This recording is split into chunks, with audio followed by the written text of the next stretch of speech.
So moving on with Colin Baker, we're starting kind of at the, well, just a little before the midpoint of his only, what I would call his only real full series of Doctor Who, or at least, you know, that which would have been equivalent to series that had become before.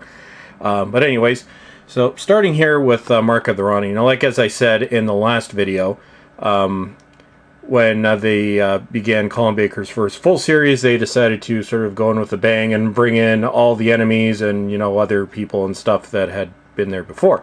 So it was almost kind of like a best of Doctor Who villains and former Doctors. But here we have Mark of the Rani, which was Colin Baker's first outing, well, only one of two outings he had with the Master, at this point played by Anthony Ainley, and introduced the character of the Rani, played by Kate O'Mara, who recently passed away, actually. Anyway, so here we have, you know, the Master story. Here we're going back to, you know, kind of industrial England, or early industrial England and so forth, so it's, you know, kind of a gritty story, but I wouldn't say it's, you know, one of Ainley's best Master stories, but definitely not his worst. I'd put this one kind of somewhere in the middle. And then we go to the Two Doctors, which also kind of coming in with a bang. This brings back Patrick Troughton, who, in addition to Colin Baker, is one of my favorite Doctors.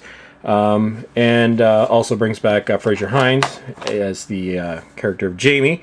And, you know, it's actually, the cool thing about this is to see Troughton and Fraser Hines back in those roles, and just how much it almost seems as if, you know, other than the fact that obviously they both look a little bit older, where they'd almost picked off, you know, right where they left. This was also, you know, what would have once upon a time been a six-parter, but in this case it's a three-part story. But anyway, so yeah, so we see Patrick Troughton come back. The story itself, I've actually, you know, I've always enjoyed this one myself. Also brings back the Sontarans, so continuing the theme of, you know, the Doctor's greatest hits or greatest enemies or whatnot coming back. So yeah, Two Doctors, you know, excellent story, and I don't believe at the moment you can actually get this on DVDs. I think this is one of those that's been discontinued, and it's now going for hundreds of dollars. At least I'm pretty sure the Two Doctors was on that list, although I think it's due for a re-release anyway. So yeah, so we have the Two Doctors. Then, to carry on with the tradition started by the Twin Dilemma, Colin Baker gets stuck with another of the worst stories in Doctor Who history, Timelash. This one is almost in the area of, you know, it's so bad it's funny, sort of, but not really. And actually in the documentary of this, they actually explain, well, the good, the bad, and the ugly, which in many cases, you know, explains what went wrong with this story, which it's just a mess. Yeah, I went into that one more detail. I did a video a couple years ago on some of the less highly regarded Doctor Who stories, and I talked about that one in there as well. Then we go on to what was a very different type of story for Doctor Who to finish off the season. Of course, it brings back the Daleks. Revenge of the Daleks.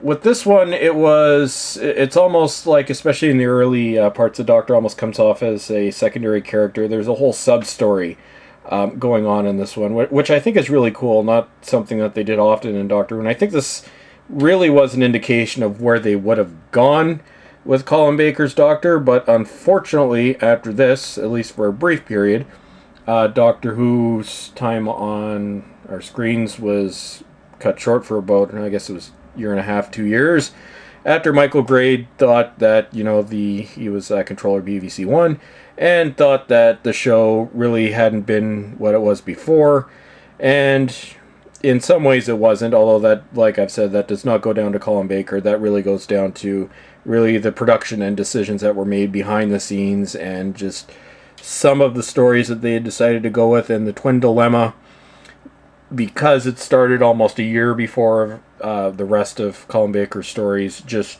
really, I think, you know, it was an uphill struggle. So after that, show's taken off the air, and then it comes back, which we'll take a look at that in the next video. So as always, everyone, thank you all for watching, and yeah, we're slowly coming towards the end of the original run. After Colin Baker, just have one Doctor and a movie to go, then we're into the new series stuff. So thank you everyone for watching, and have a great day.